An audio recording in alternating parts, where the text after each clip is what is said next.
News now, taking a look at Asian stocks and U.S. equity futures. They rose on wagers that vaccines can help tame the Omicron virus outbreak and signs that President Joe Biden could yet revive his $2 trillion economic agenda. Japanese stocks led the gains regionally, with the Nikkei rising just over 2%.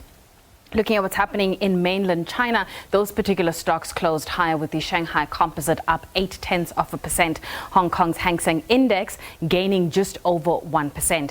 Investors are trying to evaluate to what extent the Omicron flare-up will disrupt global economic reopening and passing the U.S. fiscal stimulus outlook. Those risks, along with tightening monetary policy, have whipsawed markets of late. Stock futures in the U.S. climbed in early morning trading following a broad sell-off amid fears about the fast-spreading COVID Omicron variant.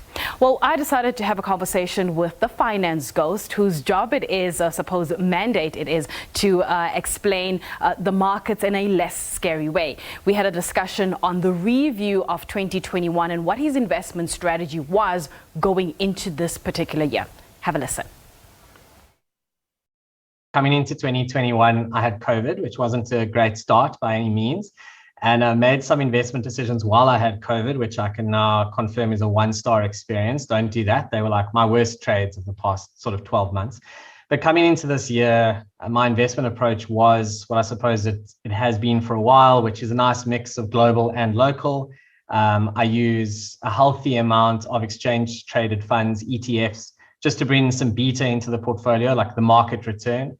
And then I do some stock picking to try and generate alpha, which is the return in excess of the market.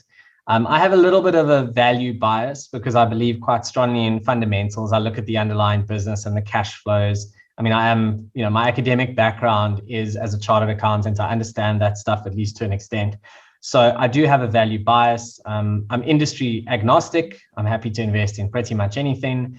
And I like to be quite well diversified. I also had a small portfolio of speculative plays. So I had EOH in there as an example, and, mixed results in there, I must be honest. Steinhoff is something that's finally done well for me, although I was a long way down at several points in that journey. Now it's about 50% up, which is nice. And my portfolio is a bit different to most, I think, because it's actually very diversified. It's a little bit of like build your own ETF. I'm happy to own 50 or 60 companies in my portfolio in small amounts, rather than having a few very high conviction plays. So that was my approach coming into 2021. And to be honest, it hasn't changed. I think it's as much an investment style as anything else. Obviously, there's been stuff that's worked and stuff that hasn't, and I've sort of tweaked it here and there. But my overall investment style has definitely not changed this year. So you mentioned Steinhoff, and I've got to ask you why, because whenever Steinhoff publishes some kind of financial statement, you'd be hard-pressed to find an analyst who still bothers to look at Steinhoff. What got you in there? Yeah, so in some ways, you've actually answered the question there yourself. So sometimes the most hated companies on the market have an opportunity. If it goes well, it can go very well. You can make 2, 3, 4 times your money. And if it goes badly, you can lose everything. So it is, that part of the portfolio is glorified gambling. I mean, that is a reality. I don't even like to call it investing. It's a portion of the portfolio that is completely speculative. What you should really do is have a basket of these things. You should really have 4, 5, 6 of them. And then if one goes to zero and the others do okay, overall, you actually come out all right. It's a bit like venture capital. It's actually not a different way of thinking. Okay, cool. So what surprised you the most about 2021 from a markets perspective? So gold has been a massive disappointment this year, despite inflation. So theoretically, in times of higher inflation, gold is supposed to do well. And that just hasn't happened this year. It's almost decoupled from the inflation thesis. And it's going to be interesting to see whether or not that comes back in years to come, because I do hold a decent portion of gold miners. And I did it because I expected inflation to be higher this year. So that's happened. But then gold hasn't rewarded me with what it's supposed to do. So it just shows how unforgiving and hard the markets can be at times. I've been a little bit surprised by how strong the momentum has been in cryptos and NFTs and how much it's continued, actually. I mean, it's been driven by stimulus and easy money and people looking for something fun and new. But even then, I've been quite surprised at just how strong it's been throughout the year. And then the biggest negative surprise was obviously how long COVID has stuck around for. I think we were all hoping it was going to be gone some time ago. And yet here we are today with a new variant. So that's definitely been a negative surprise this year. Okay, so it's quite interesting because some of the analysts I've spoken to, inflation was one. They believed it was transitory and then found out that it's not as transitory as they believed. And supply side, factors came into play. And also China was the one key thing that came to the fore in terms of how they saw things.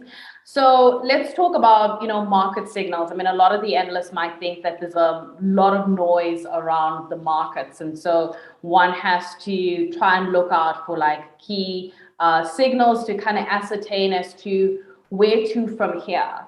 From your perspective, what are some of the signals you're looking out for to give you an indication in terms of what we can kind of expect or what you can kind of expect for 2022? Yeah, so it's a really interesting question. And look, the market is always going to be full of noise, and that's nothing new. That's never going to go away. The whole thing is noise at the end of the day, right? I mean, that's how this thing works. So I firmly believe that trying to figure out the direction of the market at any point in time is a guessing game at best. You can use technical indicators and you can use clues and you can try and guess what economic results will be. But reality is it's a game of randomness. And you can ask any professional trader this, and they will tell you how hard it is to actually make money consistently on short-term movements. Now, medium-term and long-term, it's different. The longer your time horizon, the less randomness in the outcome, and the more it comes down to proper analysis, forming a view, and hopefully being right more often than you're wrong. So I very much take a long-term view. Over the long term, equities have been proven time and again to be the best asset class. And if you can pick your winners within that asset class, then you can achieve proper wealth creation.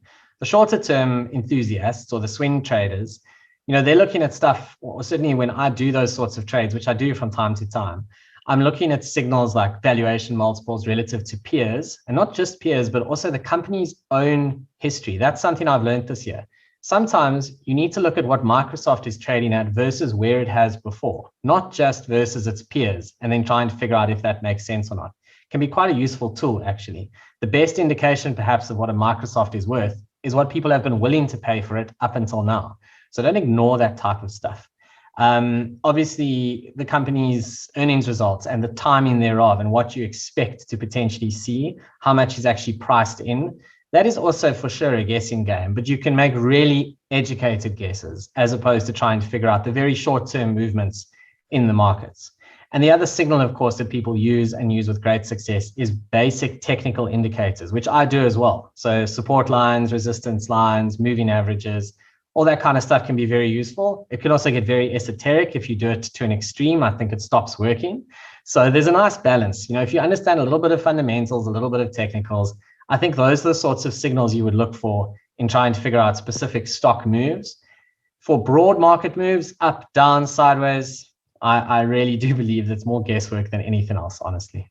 Okay, so on that note, investing amid Omicron, I mean, we're probably taking this variant into January, probably well into February and so on.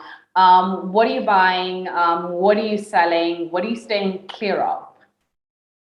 So hopefully this is the last variant. Let's all touch wood, maybe. It seems to be very contagious and luckily not too severe. So if we're lucky, this is close to the end now. I think that the pandemic absolutely changed the world. And I think some of those changes will last forever and some won't. So when you are making investment decisions, you need to look at which companies would be on the right or wrong side of that and what their valuation multiples look like. So, for example, cloud migration is not going away. Companies are all doing it. It makes perfect sense. There's no reason really not to be in the cloud. So for that reason, I'm very happy to keep buying Microsoft, for example.